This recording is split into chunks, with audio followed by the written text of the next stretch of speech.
Good evening and welcome back to the Behind the Leazes podcast, the official podcast for Newcastle United on the local TV network. And guess what, gents? We've won a game of football! We've actually won a game of football! Get in.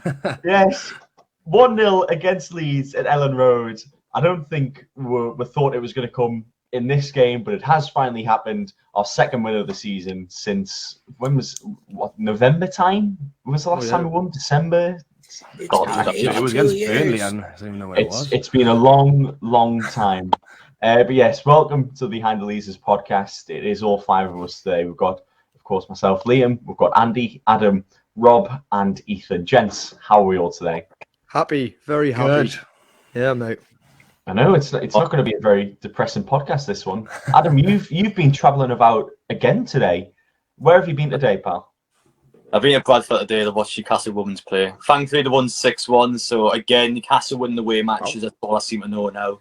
So yeah, two great results for Newcastle this weekend. I'm tired, but I'm a happy man. So Leeds yesterday, Bradford today.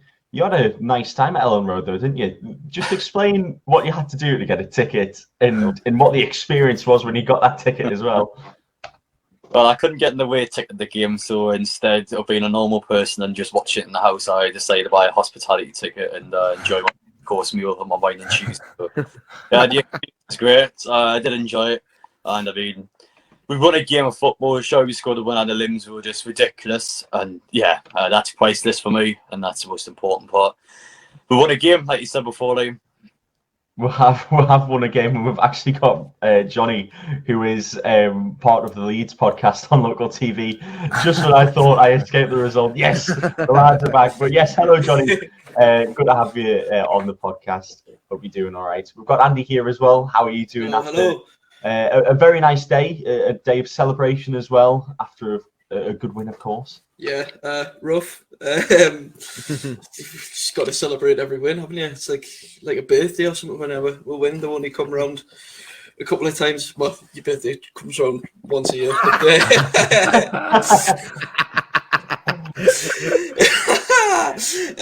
No, mate, unreal stuff. It was just very hard not to get carried away after that. Of course, I was speaking to someone today who's a Liverpool fan, and obviously a bit of a neutral looking at Newcastle and Leeds, who went, "You're going to stay up at the end of the season." Don't want to get too carried away, but someone else has said it, not us. I didn't say it. I just quoted them. Don't worry. Ethan, we've got you here as well. How are you doing, pal? Less miserable than usual, Liam. So yeah, I'm good, mate. It was a cracking performance as well as a result. So I'm very happy. And like Andy, I was out celebrating yesterday and had a few cheeky beers and feeling the effects today. But that's not going to stop me from smiling, Liam. Of course, that's the main thing. We want to make sure that everyone is really happy on this podcast, including Rob as well, who has a massive smile on his face. Well, you've got to smile, don't you? Because we've done far too many of these podcasts when we could have all probably come on and cried. So it is nice to have a laugh and enjoy it. And as you say, I think we've done it at possibly one of the best times as well, because now we've got a 2-week break before we play the next game. So we're going to enjoy it even longer than we probably would normally do.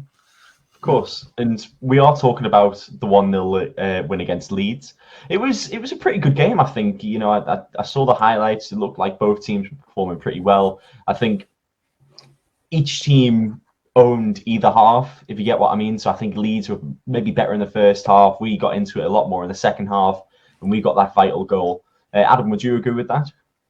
Yeah, I think the first half, I think Leeds for the most part did dominate. Newcastle had odd chances here and there, but nothing real predictable, whereas Leeds had a couple of clear-cut chances. I mean, I don't know how whoever it was 6 yards out didn't score the back of a ridiculous save. However, second half, I think Newcastle were much better. I don't know what Eddie Howe said in the dressing room at half time, but I think the subs as well. I think all the subs were good, to be honest. I know obviously all of them are injury-related, but all three of them came on and did their jobs, and thankfully in the end, it was a showy free kick. I think it was all for goalkeeping, but listen, all of them count at the end of the day, and yeah, I enjoyed it. Andy, there were a few Leeds fans, I think they might have been a little bit bitter about the goal. They said that Fabian Shaw got a touch on the ball as the free kick went in. Did you see any contact at all? No. Nah. I mean, when I saw the replay, I thought maybe, and then you see the slowed down one. he doesn't like. It was just clever thought through free kick, and I think we're all maybe the same when we all saw Trippier run away from taking the free kick. I was head and hands. I was just like, oh no, and then yeah, well, he certainly made up for the one at Brighton that we're all kicking off about. Yeah, and Kieran Trippier himself, he had a fantastic game, didn't he? Oh, unbelievable. Do you want to elaborate on that just a little bit? Just a little bit about his performance. Yeah, I mean, look, we brought him in as an England international, and I think if he keeps it up, he'll stay in England international. He's a fantastic player. We've all seen what he's done at his time at Spurs. When we've seen him play for England, and then he's went away last season, won the La Liga with Atletico, and we've paid 12 million for an absolutely outstanding player. I still think it's an absolute bargain. Obviously, still waiting to see the money's worth out of Chris Wood, but he looked to be a bit of a threat yesterday. I thought it was a bit harsh where the referee gave a free kick because Chris Wood had basically bullied the Leeds defender off the ball. But if he's going to continue to start making a bit of a fuss in the box, I think we'll let the money worth out of him as well. Of course, and Gareth Southgate was at the game yesterday. Sorry, Rob.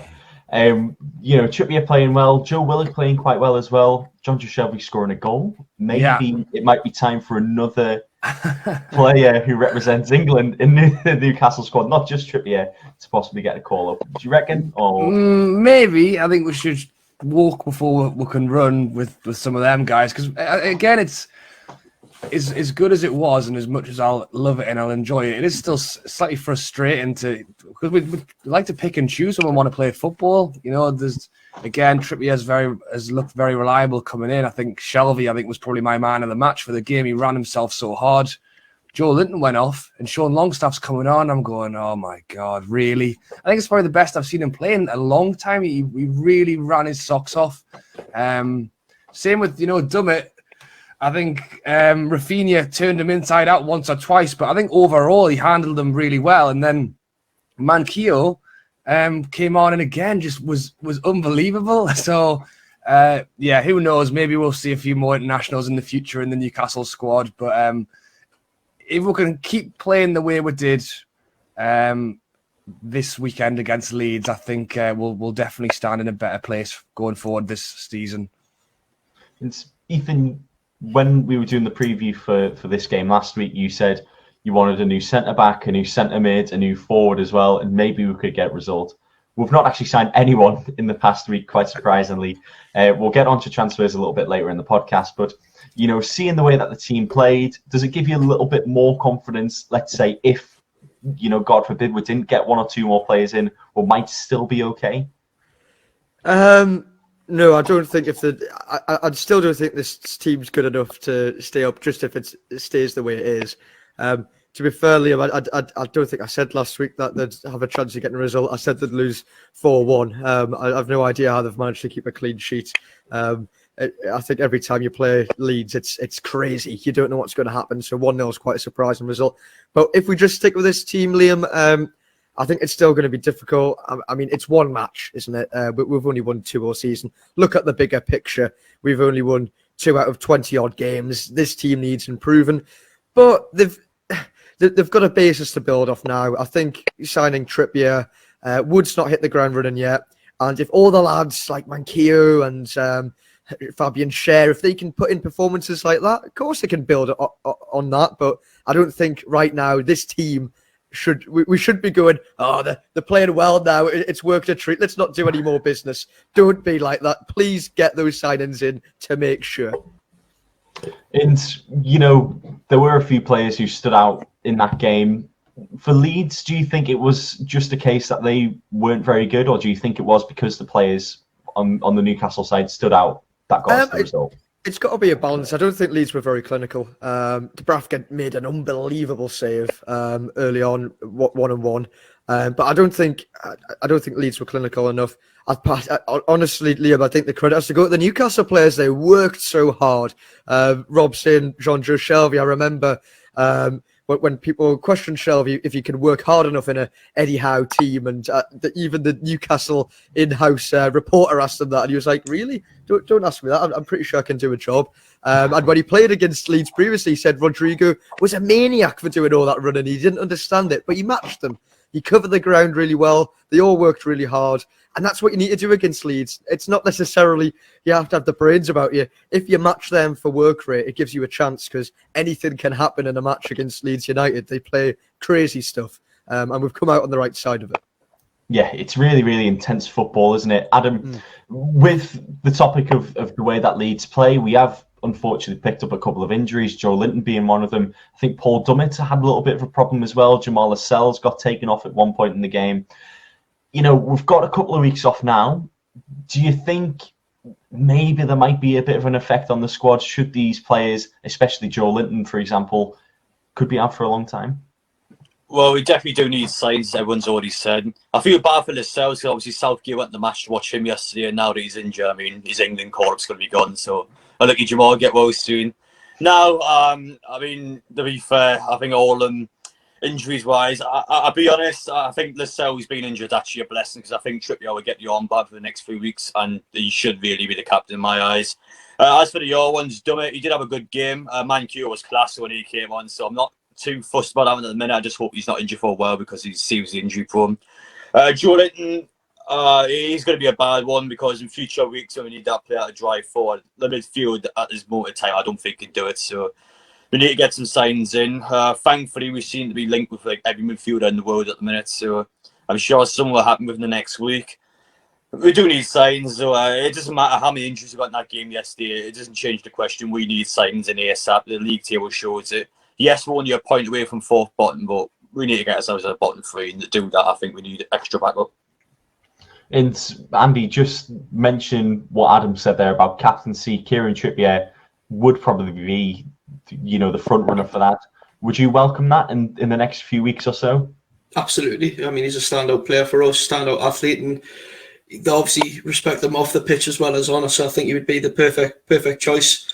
Like Adam mentioned, the injuries it was upsetting to see like the likes of Joe Linton go off with how well he's performed the last couple of weeks. So hopefully with this now 2 week break, well, just over 2 week break, we've got leading into the Everton game, a nice holiday camp they've got going now in the next couple of weeks. They'll be fine. I think hopefully we'll see them maybe back in for Everton or get eased in.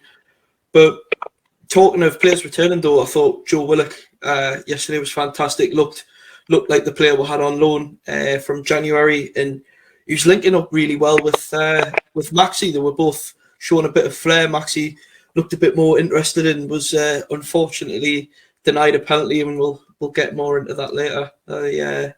I suspect. So, just on the topic of Joe Willock, I'll assume when Sean Longstaff came on, he was allowed to push a little bit further up. Yeah, I was more like a number 10. Surprised he wasn't from the start. Anyway, I thought he would have been more of a shadow striker than where he was actually playing. But grafted, put in a good performance, and I'm looking forward to seeing what he does against Everton. After watching Everton's game against Villa, I think he'll make an impact. Of course, yeah. Everton not in good form at all. Sakraf Benitez, Duncan Ferguson is the manager now. Hasn't had a lot of time with them, so you never know what could happen. Let's go on to that decision that didn't go against us, Andy. What was the sort of context of it all? Well, the penalty. I'm putting my tinfoil hat on, and I'm getting into me conspiracy theories again, boys. After watching, I don't know if you've caught the Liverpool Palace game before, how long Craig Pawson spent with VAR to give it. It wasn't a penalty at all. Jota's like dodged into the integrator, but it was a pen. I mean, Maxi hasn't helped himself. I don't think his reaction quite helped, because it looked like the way he's chucked his hands up, maybe he's in the referee's eyes, has made it look like he's chucked himself backwards, sort of thing. I don't know. But it was ridiculous. The fact how quickly it was checked and over and done with. And I was certain that the referee would be instructed to come and at least check the monitor. But it was just ridiculous. And I mean, I think had that been a Big Six club, I've got no doubt in my mind it would have been given as a penalty. How many times have we been here this season? The City one, when Fraser was denied one, when Addison rushed out at him. For me, it was a Stonewall penalty. I haven't looked at it a couple of times now, and it's just ridiculous that, again, VAR's screwing us over. Rob, would you agree with what Andy's just said there? I saw the clip yesterday, and I know what you mean with the way that St. Maximin goes down. It looks like he sort of flails his arm up and then falls the other way to the way he's being tackled. But Yeah. surely it's got to be a penalty there. He's swooped his legs. Yeah. Comes back on. I know. I definitely agree. I mean, going down that way has definitely not helped him, but that's the whole point of VAR, though. They've looked at it on the big screen and he's quite clearly swiped his legs away. I just don't understand in what world anyone can watch that anywhere. I mean, it's always the Newcastle. I mean, when we've got probably a penalty claim every week we're going to complain about, but at the point where every other football club is also tweeting and all the fans of every team are all tweeting going, how the hell? So it's one thing for us to say it and for them to go, oh, these Geordies won't shut up, but it's when everyone else in the world is saying it, you're like, well, in what reality was that not given? A friend of mine turned to me as well when we were watching it as well. He said, yeah, but if that was Kevin De Bruyne or something like that, would that have been given? And I was like, yeah, probably. So again, why is it that for whatever reason in this instance, it's not being given to us? So I think when you look at decisions that have gone teams' way, especially in the top four, today, you look at the Liverpool decision where that was not a penalty whatsoever, but that's still being given. There needs to be, a clear sort of balance as to what is allowed and what isn't. Surely, Ethan. Yeah, that's the point of refereeing, Liam. You need to have no biases and a rule book that explains it for all to see. Yeah, I completely agree. My point would be, I don't know why they just didn't check it. Why not? Or if they did, why weren't we notified that they were checking it? I don't know. Liam, I can't justify it for them. We're having this conversation every week, it seems almost. I'm going to calm down and distance myself from my foil hat. I've not got mine now. Do you want my hat? See, the thing is, I feel like there's a stigma. It's like, you go into the screen. Like, there's a stigma around it. It's like, if you go to the screen, you have to give that decision. Just look at it. You don't have to do it. Just go and look at it and get your opinion on it. And that's literally it. It's not just a stigma. It's proven statistically. A referee is so much more like it might be like 90+% chance, higher than that probably, that they're going to give the penalty if they check the screen. That's what it means. Check the screen, you give the pen. It shouldn't be that way. I mean, if we go back 4 years ago to like the Russia World Cup and things, it worked perfectly VAR when it was getting introduced. And that sold me on it, that tournament, because it worked perfectly. And things were checked and they weren't given all the time. It was just for the referee to have that final say. Listen, I feel bad for the referee on the field in that moment, because obviously, okay, he's made a mistake in not giving the pen, in my point of view. But why is the VAR why are they not telling him, just going, oh, mate, go have a look at that, go have a check. He needs help from the other official who's in Stockley Park or whatever to go and tell him to have a look and give him permission to do that. So, yeah, they need a bit more of a team effort. And Liam, I don't know. I say the same thing every week. I don't know the reasoning for it. Yeah, I mean, for me, it might seem a bit daft, but maybe the referees are afraid of going to the screen because, like you said, 99% of the time they're given that decision. I've not actually seen a time where they've gone to the screen and not given a decision for something. But it must be how it's communicated to them by the person who's operating the VAR. The VAR, they must be saying, you on the thing, go check this. It's a definite penalty, mate. You need to go have a look at this again. It's a penalty. He's telling him that it's a penalty, and he goes to look at it, and then he's already been told it's a definite penalty, so he has to give it in a way. If you know what I mean, he's getting told to give the penalty. The communication must not be, go have a look. Why don't you make your own decision, mate? Or it's best you maybe have a second look at this. He's obviously being told what his personal opinion is and putting that onto the ref, who has to act on it. Surely. I have been rallying for this. I've mentioned it on this podcast a couple of times before. Mic up the referee. Yeah. Give them a microphone. Let us know what they're saying. It works in rugby. It works in MMA as well. The UFC have adopted it now, and it really works. Tennis as well. They do it in tennis as well. Justification, that's all we need. And then, sorted. If you want to give that decision, it's fine. There's not a stigma, there should be a stigma rather, about going to the screen as well. Well, they've stopped showing the replays live in the stadiums now as well, haven't they? I'm sure that you just get the purple VAR screen now. I saw there was one going around on Twitter before, it was VAR check, and it's checking if it's a top 6 club. Check clubs out, yeah. It is just ridiculous. I mean, Palace, sorry to ramble on about the Liverpool game, but Palace were back in that game. Palace looked the better side. Liverpool looked quite ropey at the back. And then it's just totally ruined that game by giving them a penalty that wasn't a penalty. The only reason they've done it is to keep the title chase more interesting. And what you see, that's obviously foil hat kind of thing to say, but I don't understand. Like, a person who's in VAR is in like a confined room. It's not like they've got the pressure of a crowd making them go for a decision or whatever. I don't understand what other way, and I'm kind of open-minded to this. It's not right to say that they give it a top 6 teams. I know I've said this before, and it's probably the wrong thing to say, but I don't have any other reason, so that's what I go to. If you know what I mean. I don't know what I put it on. No, I don't know. I feel a similar point to Ian. Yeah, sorry, Ethan. Get your name right. That'll be a good start, wouldn't it? No, I definitely hear that. I mean, my point earlier when I made about St. Max in comparison to Kevin De Bruyne as well was also pointing on the fact that I think St. Max is probably known more for his dramatical going downs, and he had actually been having a go at the ref all game as well, which again, none of that should be taken into consideration. But I think if it had happened to Chris Wood, I think we would have got it. I just feel because St. Max throws himself down, the ref's just gone, he's play acting. But again, that's the whole point of VAR, for someone upstairs to look at it and go, well, why didn't he book him for? My main thing was, why didn't he book him for simulation then? He would have been off, wouldn't he? Well, no, he's kicking off was after this, wasn't it? Because he chased the referee up, he got up, and you could see him, he was like chucking and tossing his hands about everywhere, and he chased the referee. That's when he got booked. But I don't understand why Chris Kavanagh, if he's thought it was simulation, hasn't booked him, and then that would have maybe been more of a cause to go to the screen as well. I just didn't to be honest, Chris Kavanagh had an awful game. I thought the officiating in the game entirely was terrible. I thought the Llorente was quite lucky, to be honest. I know he got a yellow for it, but he absolutely clotheslined Manquillo for our free kick that was scored. I thought Leeds were quite lucky to not go down to 10 men. Well, it would have been last man as well, surely, because he was on the edge of the box. He was on the edge of the box. I think there was a few Leeds defenders back, and I don't know if it might have been Maxi had broken with him as well. There was certainly someone up there with him, but he's absolutely nearly taken his head off his shoulders.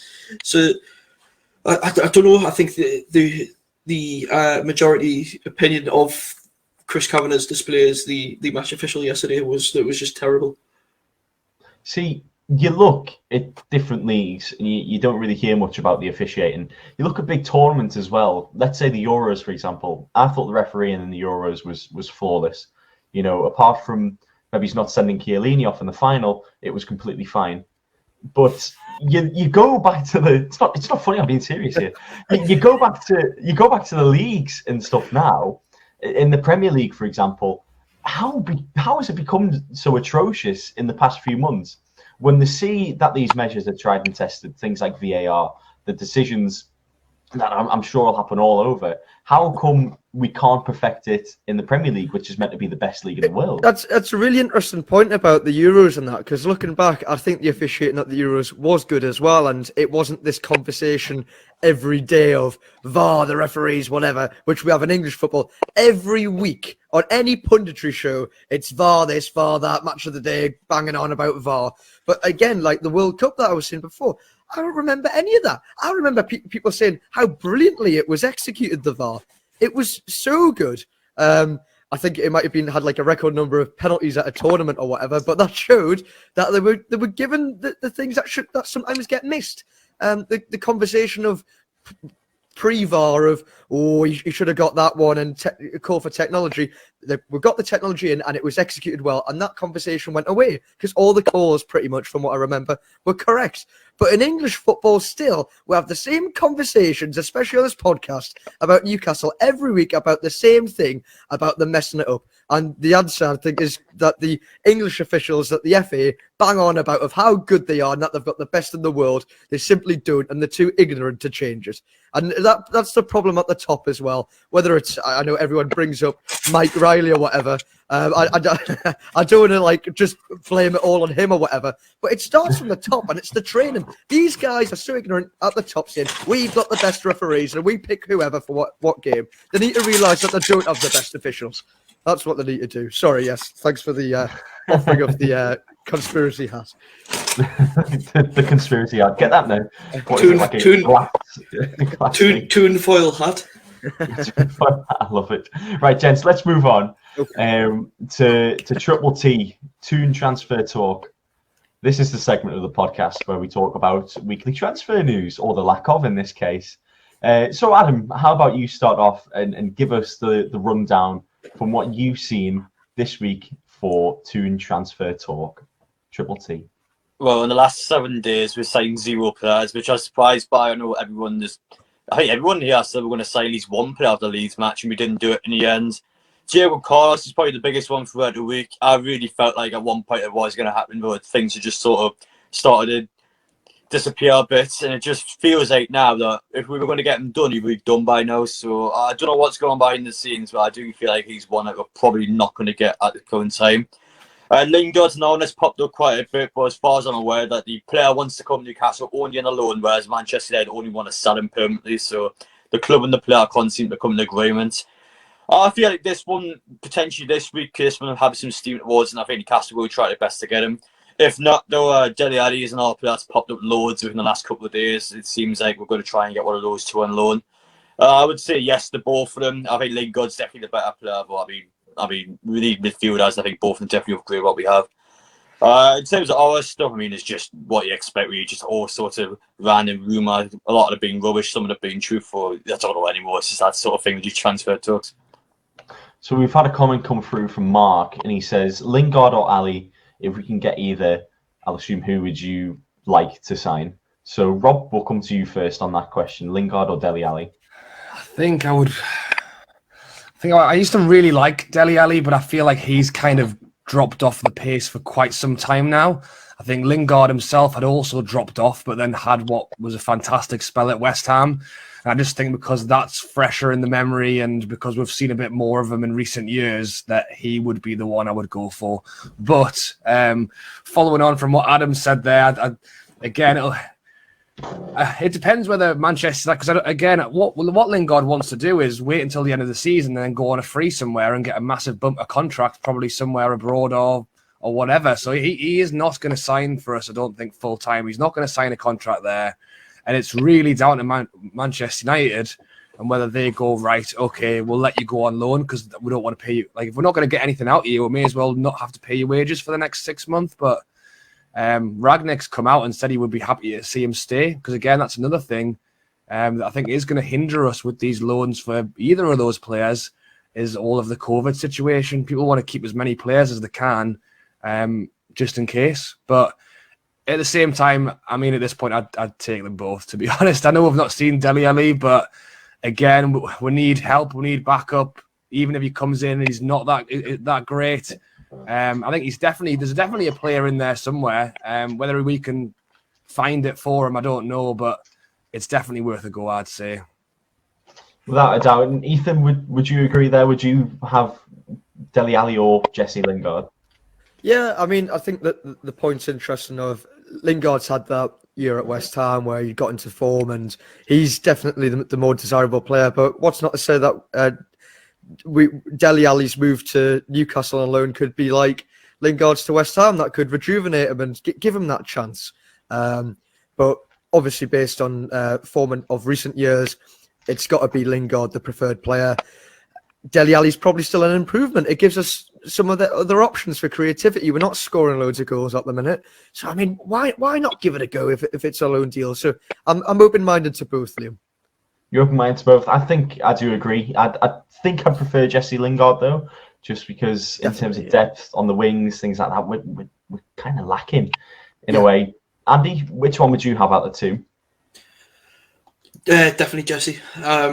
He's shown when he went away to West Ham how good of a natural player he is, and I think he would definitely help us going forward. He's someone that can create something out of nothing, and that's what we need. I think Ali is a risk, but again, can bring something that we haven't had. He can hit a ball from outside the box and score. And I think if we got a motivated Dele Alli, of course I would be happy with that. He's a fantastic player, and it's why he's been around the England setup for so long. He's obviously been unfortunate that he had his.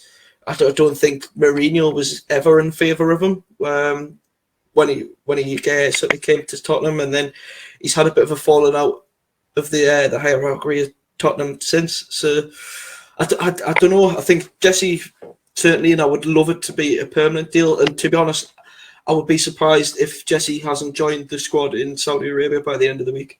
Well, you think? I think they'll fly. I think the planning will be is to sign someone. I think they want a marquee sign and buy that friendly on the Friday so they can do a big announcement. Surely they'll want to do something like that while they're across there. They want Newcastle to be a big thing in Saudi Arabia, like City are, and in the Emirates and stuff like that. So I'd be very surprised if we haven't made a big signing by Friday, whether that's Duvan Zapata, Carlos, or Lingard, or Ali. I think it'll certainly be one of those. Adam, would you rather have Lingard or Dele Alli? And do you think, like what Andy said there would be a bit of a marquee signing before Friday? I'd definitely take Lingard out of the two the most. Lingard last season with West Ham's had one of the best spells his entire career, so he's definitely still on the up, I would say. And he hasn't been around for years. Like, I don't know what to think of Dele Alli. I can't remember the last time I watched him play, to be honest. He's been like almost a ghost at times. He just hasn't been anywhere around the teams. I would definitely take both of them. I don't care which one comes in, but I think we need to definitely at least get one of them in. And speaking about Friday, I do think there'll be someone either travelling at some point or signing made sometime this week. I just don't know. It has to be the start of the week for me, my opinion, for them to go on Friday, because again, they all come back on Saturday, Newcastle. We know that Amanda Stadium went to Saudi Arabia with the players. You watched the Sky Sports footage earlier on, but her husband hasn't went, and he's obviously always in charge of transfers and medicals and stuff like that. So I feel like the players will come up to Newcastle first, and then obviously pass the medical over the head of straight to Saudi Arabia, I imagine. I don't know, to be honest. I do feel like someone will go there this week. If not, though, I feel like someone will be in around the weekend time. So, yeah, I think Newcastle will get some signs done. We've got no choice. I said we need 6 signs minimum done. We've done 2 so far. So, yeah, still a big asking point for the new owners. But, yeah, we're going to definitely get more signs done. So we've had a rumour come through in the past week or so. I think Fabrizio Romano spoke about it just a little bit on Twitter. Mario Balotelli, Mark says, did anyone see the Toon rumours for Mario Balotelli? Surely it has to be a joke, right? Is he at some Turkish side at the minute? I don't know if it's Am I right Turkey or if he was in Monza for a while. Or... I think it's very much. I think it's the owners came out with it, who said there's been the interest. I don't believe it for a second, mate. Like say, it was at Monza in the second division of the Italian league last season. And look, Balotelli was meant to be this like amazing talent. He was a wonder kid when he joined City from Inter Milan. He'd been a fantastic young prospect at Inter, and just sadly never really hit the ground running in the Premier League. And I mean, his one and only assist is the Balotelli Aguero. That's his only assist in the Prem. I don't believe it for one second. To be honest, I don't think that someone would be looking to bring in. No, it seems a little bit silly, doesn't it? I just wanted to talk about players' contracts and things like that as well. Rob, you made a good point on the last podcast regarding what you think or what would possibly be best for Newcastle with players who are on 6-month contracts about just offering them money. Let's say Jesse Lingard, Man United do want the permanent deal. Do you think, getting closer to deadline day, it might just be a case of throwing the kitchen sink, at both the club and Lingard?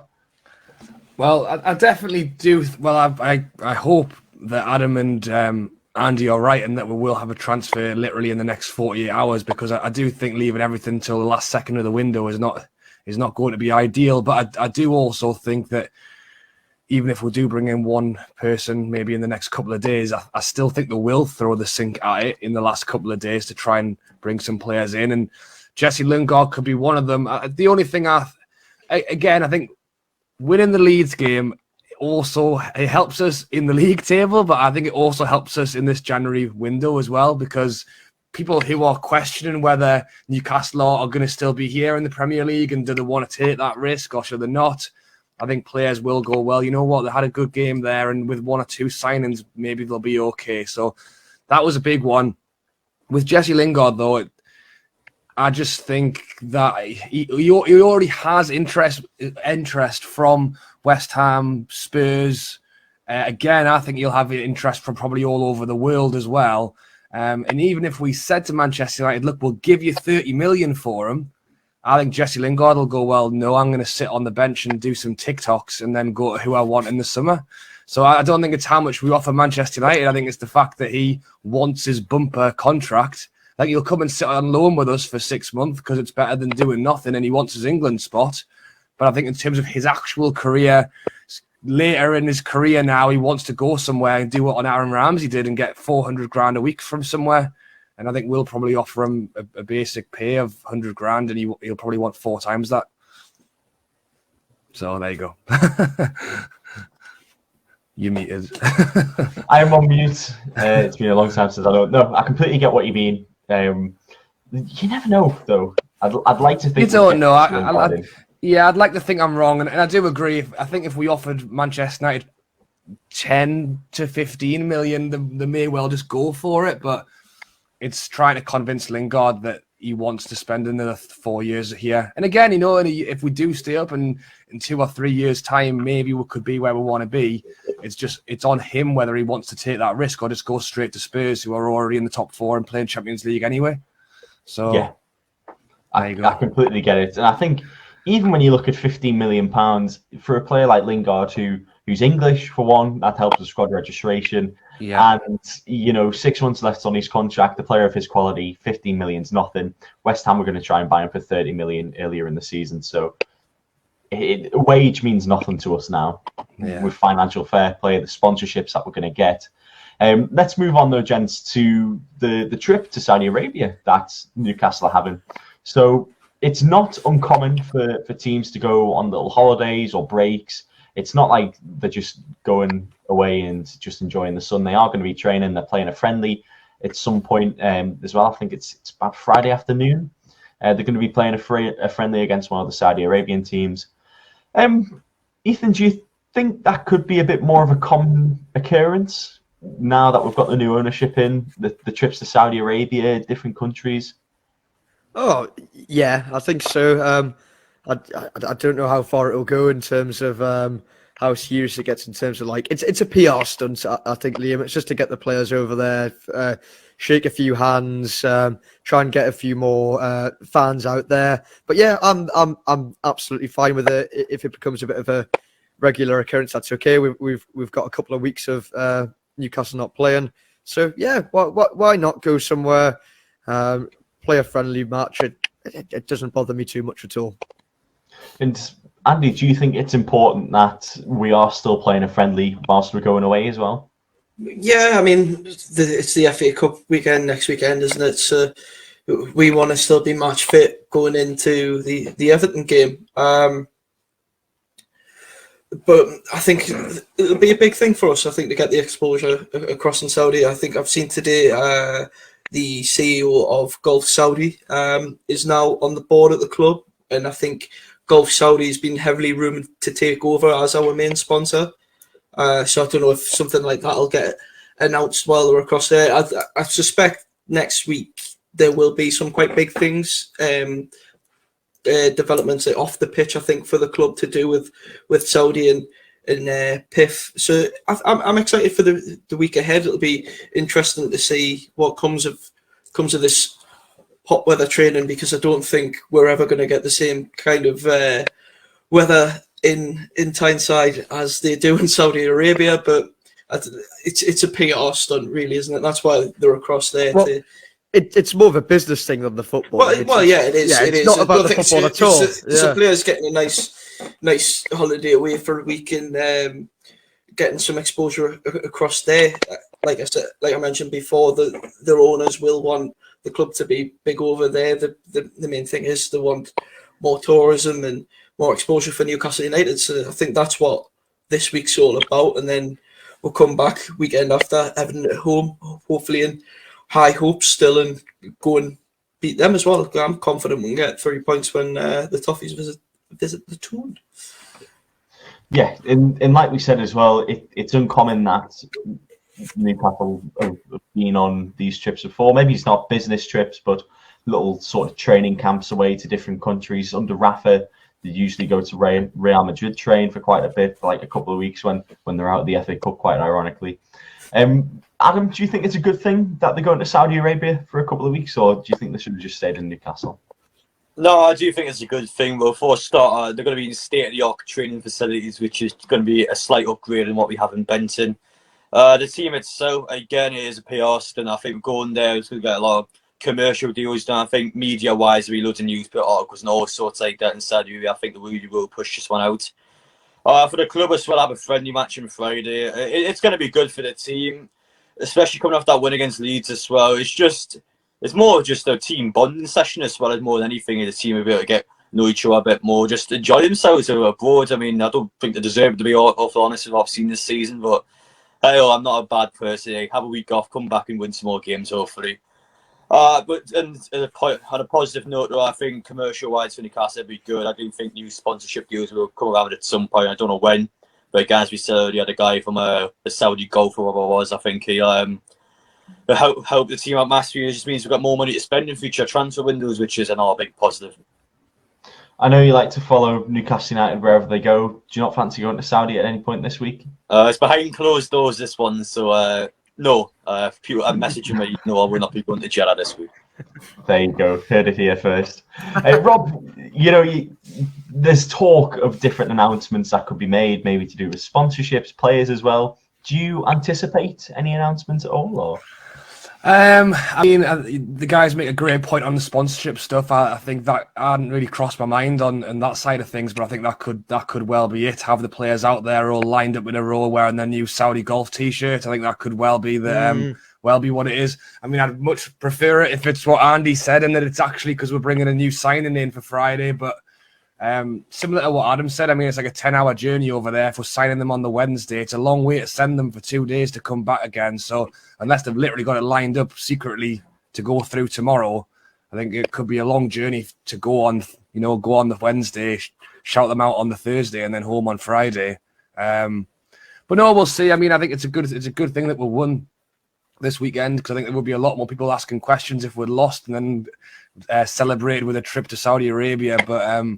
But no, as Adam says, I mean, we've got 2.5 weeks till the next game, so bonding, work on the pitch. I mean, the only thing that worries me slightly with the transfers is, again, I know we just mentioned that Murdad has stayed behind, but obviously Amanda's gone out there, Eddie Howe's gone out there. Are they going to be on the phone all day discussing transfers that they want done while they're away? I don't know. That's the only thing. And I don't want to get to the end of the window and we've done nothing and everyone asks the question, well, why the hell have we gone and spent the last week in Saudi when we should have been in the boardroom sorting out these deals? So I just hope we've not put ourselves out there to be criticised for it at the end of the window. If we bring in 3 players, everyone will go, oh, well, it worked a treat. But obviously, in my eyes, I would probably say that this is I don't particularly especially with Eddie Howe, and we know how serious he can be and how much he likes to do things a certain way. Be very surprised if Eddie Howe was his idea to go and spend the last week of the transfer window in a different country. So with that being said, I think last week we spoke about how it had been 100 days since the takeover had all gone through. There was talk of this month trying to get a director of football in. Maybe that could be one of the announcements. Maybe that's something that's already going on behind the scenes with the director of football working on them transfers with Murdad. We'll just have to see, though, in the next week. Let's move on to talk about the Everton game, however. I know it is still a couple of weeks away, but we've got to prepare. We've got all the time in the world to prepare now. Adam, looking at the Leeds game and then looking forward to this game, what changes do you think would need to be made to just make sure we keep the win? Or do you think you just would keep the squad the same? Signings have to be made. Again, this is 2.5 weeks, so it doesn't matter when the players come in, they're going to be fit and ready for that game. Signings the main part for me. Everton, it should be a win. You got to be looking towards the way they played this season. We got to be trying to get the 6 points again. I mind just the one win here. I don't rate them at all. I think the fact that just obviously sacked Benitez a week or so ago, the team's all over the place at the minute. The fans are frustrated with everything the club does at the minute. Newcastle have got to be licking their lips at that one and going, you know what, St James's Park against a struggling Everton side that, to be fair, at some point might actually get into a relegation battle, as crazy as it sounds. We've got to be looking to win that all day long. I think the signs have helped massively as well. Whoever it may be, we've got to make signs for that game. And I like to keep and trick the ones we've already got. I mean, yeah, I'm going to be confident for this match. Again, there's a lot of uncertainty of who will come into the club, but it doesn't matter who at this point. I feel like any upgrade, I think we've definitely got a good chance of winning that game. Andy, who or what do you think is the biggest threat in the Everton side that we'll face in a couple of weeks' time?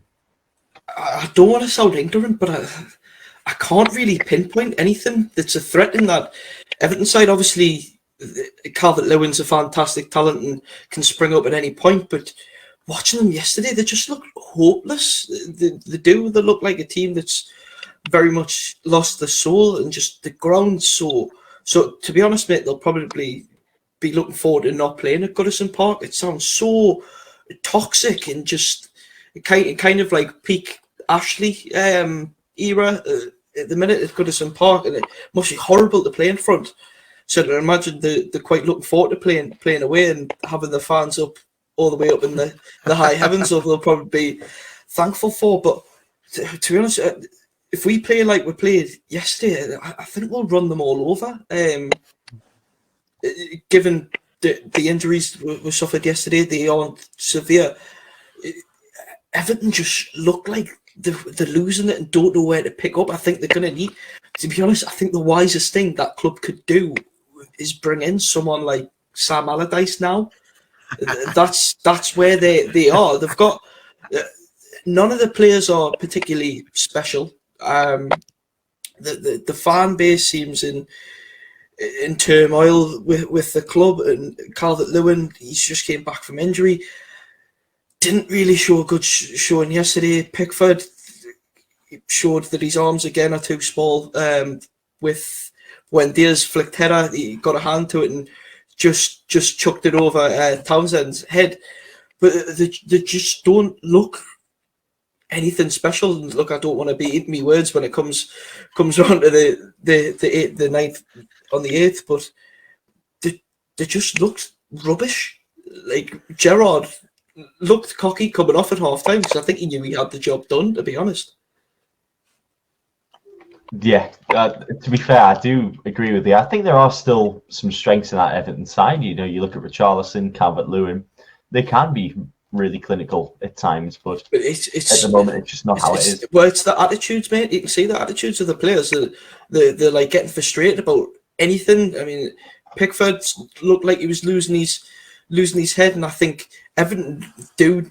I'll say it again. They do need someone like Allardyce that's going to very quickly turn things around for them. They need someone that's going to lay into the players at half time, because I think they need it like a secondary school telling off sort of thing. They need a slap wrist and get told to like get on with it, or you're going to end up in this relegation scrap, which at the minute they very quickly falling into this relegation fight. Now, it won't be surprised by the end of the season if they don't get the right man in that they are in it. I mean, Cannavaro, he's done all his coaching in China. I don't think he's the right man for it, and certainly not Roberto Martinez. But Big Sam, come on. Sam, well, someone that's going to steady the ship. And I mean, it sounds ridiculous, but he's got a good record of coming in for teams like Everton would never have Sam Allardyce back at their club. It's like the most unpopular manager of the last. Well, Steve Steve Bruce, he's a good family man. They maybe want him, but they need someone that's going to keep them up. And I think, to be honest, it's Sam Allardyce or bust for them at the minute. It is. It is. They look terrible. With that being said, I saw a tweet before from Fabrizio, my good mate, saying that Vitor Pereira could come in as the Everton manager. I'll be honest, I've not heard of I him. know him well. But he's managed Fenerbahce twice, Olympiacos, Porto for a couple of years, Shanghai Shenhua for 3 years. I mean, he sounds like a player of Everton's caliber. He was actually interviewed for the Everton job in late 2013 as well. Wow. Look, a bit of history. Look at the last two Everton managers. They were Champions League winners, Carlo Ancelotti, Rafa Benitez, and now look where they are. That's a club they've had all the money in the world spent on them the last couple of seasons, and it's just been spent terribly. They've invested poorly, 50 million on you know who. We'll not talk about the off the pitch antics with him, but they're just. I thought Rafa was the perfect man for them. I thought he was getting everything that he wanted from us when he joined Everton, a team that's got a good academy, able to spend money on players, and he just didn't get what he was promised. He only could bring in Damari Gray and Andros Townsend, who I believe's their top scorer on 6. It's just going into this season, I would have thought, you know what, Everton may be a threat, and now even the position I'm at, I'm looking at them and thinking that's 3 points. It should be a guaranteed 3 points, to be honest. Ethan, do you echo what Andy's said there, or are you in a bit of disagreement? I'm never as confident as Andy with Newcastle after we win a game. Andy's always jumps on the bandwagon and feels a little bit more confident than I am the bandwagon. Yeah, you are the bandwagon. Yeah, I mean, I absolutely love the optimism. Everton don't blow me away. I think their business is so bang average. I mean, Gray has done well. Townsend's done well. Bringing in El Ghazi now, he's just another one of those average wingers. It doesn't thrill me if I was an Everton fan. They're not too dangerous. Signing Rondon, who looks past it now, sadly, as much as I love him. No, Everton don't scare me too much. However, I go back to the point, we need the business in, especially we've had a couple of injuries now. Get the business done, and if you win this match, it's huge. This is like I was talking to you about the Burnley, Watford, these games that are 6-pointers. Everton's now just become one of them. With Norwich picking up a little bit of form now, we've always had the debate of it's whoever finishes 17th out of the bottom 4 at the minute. There's one of those terrible teams is going to stay up. And now Norwich has found a little bit of form, and we always go, yeah, well, Norwich aren't staying up, are they? Well, I tell you what, they've won twice as many games as us. And they've, I think it was prior to the Chelsea game today, they won just as many games as Chelsea since November. So they've found a bit of form, Norwich. So be scared. But now is our chance to pull Everton into this fight and say they're one of us now, and they're in this scrap. And it's huge because it gives you a real lifeline if we're fighting for 16th now and not 17th. There's a little bit more headspace there. One of us, quite right, one of us. Rob, do you think we can get a win against Everton? You know, looking at the form, looking at the way that they've sacked Rafa after their poor form.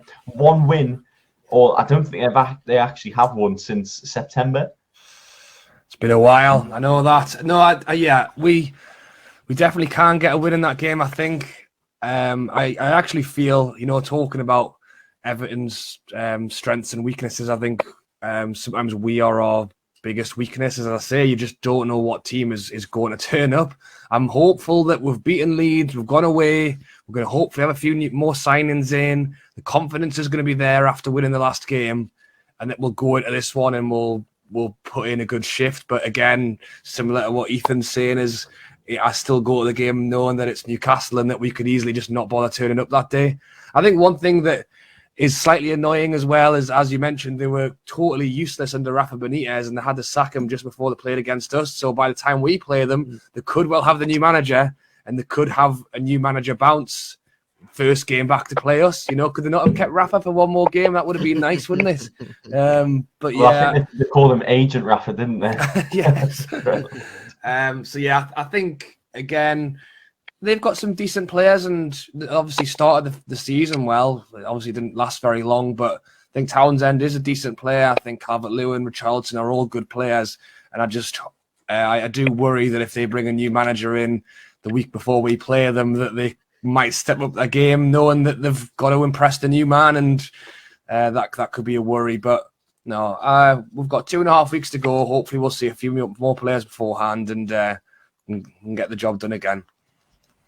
Right, best part of the podcast. Let's go around the room for a score prediction. Adam, you first. Well, I do think Newcastle can win this game. I think they have new signs in for it. I feel like Everton are going to get steamrolled in this match, and I really feel like we've got to be looking for a win. I'm going to go 3-0. 3-0. Okay. Andy? Adam's took the words out of my mouth. I was also going to say 3-0. 3-0. Okay, so we got 2 3-0s. Ethan, are you going to be as optimistic? Of course he's not. I don't want to just live up to the stereotype of me, but I think, like what Rob said, Everton could have a bit of a manager bounce. I think we'll be confident as well. We'll be playing well, but I'm going to say a 1-1 draw. 1-1 draw. I'd take a 1-1. I would definitely take a 1-1. Oh, how are you, man?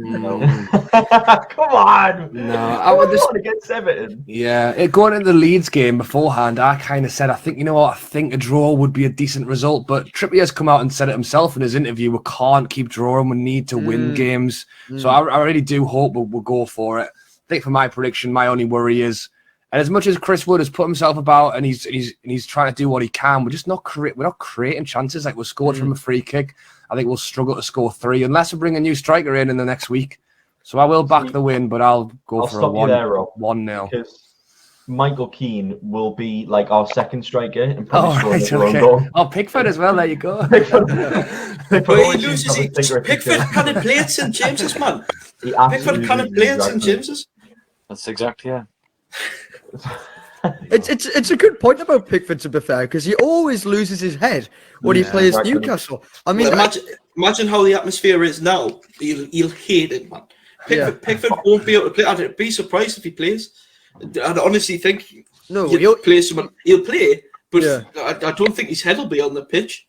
Well, I can remember, like, when he rugby tackles, was it Rondon maybe, when we won 3-2, and there was the game where Lejeune got 2 last-minute goals to equalise, and Pickford's all over the place, and he's behind his line because he's getting too pumped and he doesn't know what he's doing. The last time we had fans in at St James's where we played Everton, he was offering fans out at half time for a scrap, wasn't he? He's an idiot, man. You can only play in an England shirt. I'm telling you now, I think we'll batter these. I'm actually confident of it. And I'm also confident of Sam Allardyce's 100-1 on Sky Bet with the fiver.